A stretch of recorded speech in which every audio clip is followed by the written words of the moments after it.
কিয়ামতের বড় যে 10টি আলামত আছে এর মধ্যে একটা আইটেম হলো ভূমিধস। একটা পূর্বে একটা পশ্চিমে মহা বড় ধরনের ভূমিধস হবে। কোরআনে কারিমে একটা সূরা আছে, সূরা জিলজাল, নাম হলো ভূমিকম্প। সূরার নামই হলো ভূমিকম্প। সৃষ্টি জগৎ যে ধ্বংস হয়ে যাবে মহাপ্রলয়ের মাধ্যমে, যেটাকে কোরআনে বিভিন্ন জায়গায় আস-সাআহ বলা হয়েছে, সেই মহাপ্রলয় বা বিশেষ মুহূর্ত যেটা সৃষ্টি জগতের ধ্বংসের মুহূর্ত, সেই মুহূর্ত শুরু হবে যে সমস্ত বিষয় দিয়ে, এর মধ্যে একটা হলো ভূমিকম্প। আজকে বিশাল একটা ভূমিকম্প অনুভূত হলো। কোরআনের আলোকে জানতে চাই যে কি ধরনের অপরাধে লিপ্ত হলে এই ধরনের আযাব দেন আল্লাহ রাব্বুল আলামিন। প্রথম কথা হলো যে ভূমিকম্প বা কোনো ডিজাস্টার হলে, কোনো দুর্যোগ, প্রাকৃতিক কোনো দুর্যোগ হলেই যে সেটা আল্লাহর আযাব হিসাবেই সবসময় আমাকে ট্রিট করতে হবে, ধরতে হবে, এটা জরুরি বা আবশ্যক না।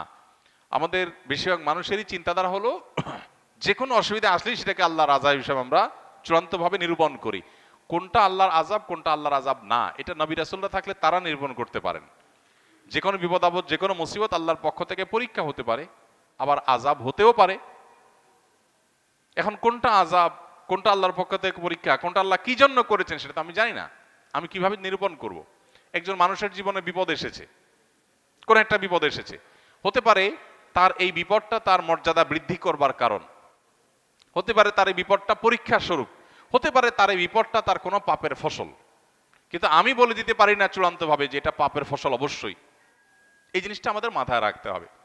অনেক সময় দেখা যায় সমাজে একজন মানুষ বিপদে পড়ছে, তখন আমরা ধরে নেই যে নিশ্চয়ই কোনো খারাপ কাজ করছে, নাহলে বিপদ হলো কেন। অথচ খারাপ কাজ করলেই শুধু কি হয় না, বিপদ হয় না।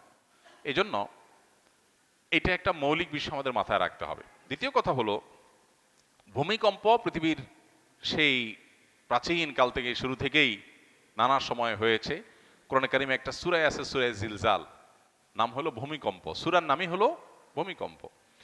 সৃষ্টি জগৎ যে ধ্বংস হয়ে যাবে মহাপ্রলয়ের মাধ্যমে, যেটাকে কোরআনে বিভিন্ন জায়গায় আস-সাআহ বলা হয়েছে, সেই মহাপ্রলয় বা বিশেষ মুহূর্ত যেটা সৃষ্টি জগতের ধ্বংসের মুহূর্ত, সেই মুহূর্ত শুরু হবে যে সমস্ত বিষয় দিয়ে, এর মধ্যে একটা হলো ভূমিকম্প।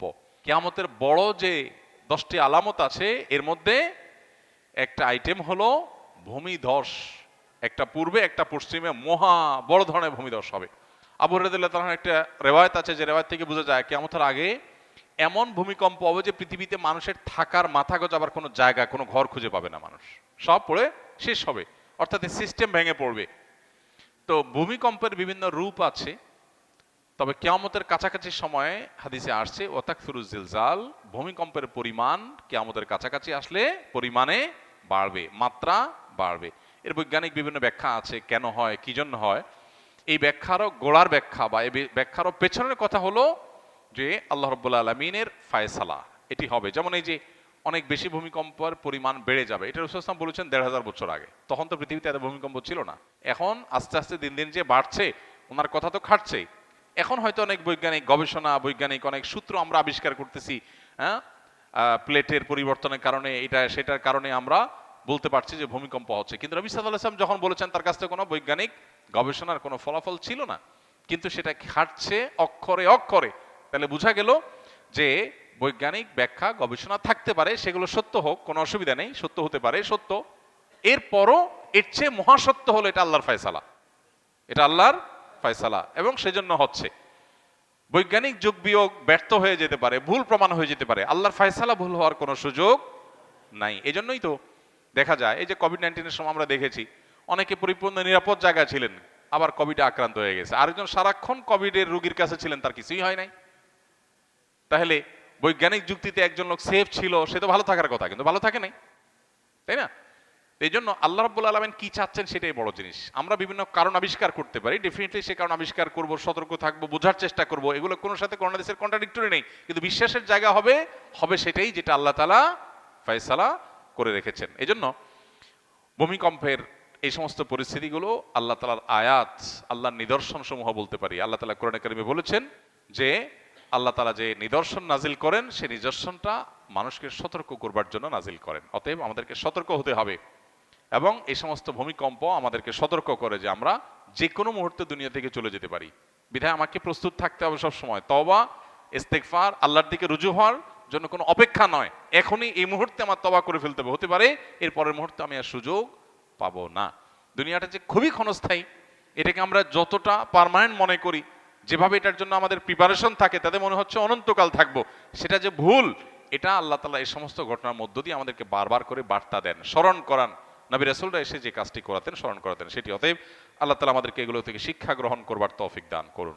কিয়ামতের দিন, মহাপ্রলয়ের দিনটি থাকবে শুক্রবার, এটি বিশুদ্ধ হাদিসে বর্ণিত হয়েছে, নবী সাল্লাল্লাহু আলাইহি সাল্লাম থেকে সুসাব্যস্ত হয়েছে। শুক্রবারের ফজিলত সংক্রান্ত একটা হাদিসে জুমার দিনে কি কি হয়েছে এবং কি কি হবে সেগুলো বলতে গিয়ে একটা পর্যায়ে এই দিনেই কিয়ামত প্রতিষ্ঠিত হবে বা মহাপ্রলয় হবে, যখন সৃষ্টি জগতের সব কিছুকে আল্লাহ তাআলা ধ্বংস করবেন, আবার পুনরায় মানুষকে, প্রাণী জগৎকে আবার সৃষ্টি করে সবার হিসাব নিকাশের মুখোমুখি করবেন, হাসর কায়েম হবে। তো এই যে মহাপ্রলয়ের মধ্য দিয়ে যে মহাধ্বংসযজ্ঞ হবে, মহানিনাদ হবে, বিকট আওয়াজের মধ্য দিয়ে গোটা সৃষ্টি জগৎকে আল্লাহ তাআলা শেষ করে দিবেন, সেই দিনটি জুমাবার হবে, এটি বিশুদ্ধ হাদিসের আলোকে প্রমাণিত। এখানে একটা সূক্ষ্ম প্রশ্ন তৈরি হয়, সেটা হলো জুমার দিনে গোটা দুনিয়া ধ্বংস হবে, এটা হাদিসে আছে, অথচ গোটা পৃথিবীর সব জায়গায় একই দিনে জুমার দিন হয় না। বাংলাদেশে আমরা যখন আজকে ধরুন জুমার দিন, শুক্রবার দিন, এখন আমরা জুমার দিনে জুমা আদায় করছি, জুমার দিনে আমল করছি, ঠিক এই সময় পৃথিবীর অনেক দেশে গভীর রাত, ঘুম, বা অন্য কোনো দিন, বৃহস্পতিবার। তাহলে যখন কিয়ামত একই দিনে হবে গোটা পৃথিবীতে, বার তো একইটা থাকবে না, তাহলে সেখানে তো শুক্রবার না, সেখানে কেমনে কিয়ামত হবে? এটার উত্তর হলো, আজকে পৃথিবীর যে ব্যবস্থাপনা আমরা দেখতে পাচ্ছি, মহাপ্রলয়ের দিন পৃথিবীর এই ব্যবস্থাপনা থাকবে না। আমরা আজকের পৃথিবীর সাথে তুলনা করে সেদিনকে আমরা বিচার করছি যে সেদিন তো কোথাও জুমার দিন, কোথাও বৃহস্পতিবার দিন হবে, কোথাও দিন হবে, কোথাও রাত হবে।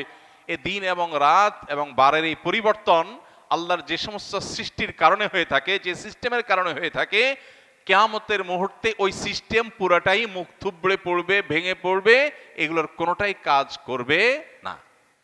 যে সূর্যের অবস্থান পরিবর্তনের কারণে দিন এবং রাতের পরিবর্তন হয়, এই সূর্যই আলোহীন হয়ে যাবে। হাদিসে আসছে, নবী সাল্লাল্লাহু আলাইহি ওয়াসাল্লাম বলেছেন, যেই সকাল থেকে মহাপ্রলয়ের শুরু হবে তার আগের রাত হবে দীর্ঘ। এই যে দীর্ঘ রাত হবে, তখন তো গোটা পৃথিবী একাকার হয়ে যাবে। এবং আল্লাহ তাআলা কোরআনে কারিমে বলেছেন সূরা শামসের মধ্যে যে ইদা শামসু কুব্বিরাত ওয়া ইদান নুজুমু কাদারাত। এই সূরা শুধু অনুবাদ পড়লে আপনার কাছে পরিষ্কার হয়ে যাবে বিষয়টা। আল্লাহ বলেছেন সেদিন সূর্য কি হবে? আলোহীন হয়ে যাবে। সূর্যের আলো কারণে তো দিন হয়। সূর্যের আলোই যখন থাকবে না, তারকারাজি যখন খসে পড়বে, চাঁদ, সূর্য এবং গোটা সৃষ্টি জগৎ, মহাকাশ এবং আপনার নবমণ্ডল, ভূমণ্ডল সব যখন শেষ হয়ে যাবে এবং এগুলোর প্রিপারেশন যখন শুরু হবে, আগের রাতটা হবে দীর্ঘ, মানুষ অপেক্ষা করবে সকালের, কিন্তু ভোর আর হবে না। এরপরে পশ্চিম দিকে সূর্য উঠবে, তারপরে ধাপে ধাপে সিংহা ফুৎকার দেয়া হবে, মহাপ্রলয় শুরু হবে। তাহলে বোঝা গেল মহাপ্রলয়ের সেই সময়, সেই মুহূর্ত, সেটা আজকের পৃথিবীর যে সিস্টেম আছে এইটা হুবহু তখন থাকবে না, বরং তখনকার পৃথিবীতে আজকের সিস্টেম যেটার উপরে দিন রাত নিরূপণ হয়, গোটা পৃথিবী যেভাবে আপনার এক এক অঞ্চল এক একটা সময় আপনার আমরা পাই, এই পুরো সিস্টেমটাই তখন মুখ থুবড়ে পড়বে। অতএব এটার সঙ্গে মহাপ্রলয়ের সেই সময়কে তুলনা করা যাবে না।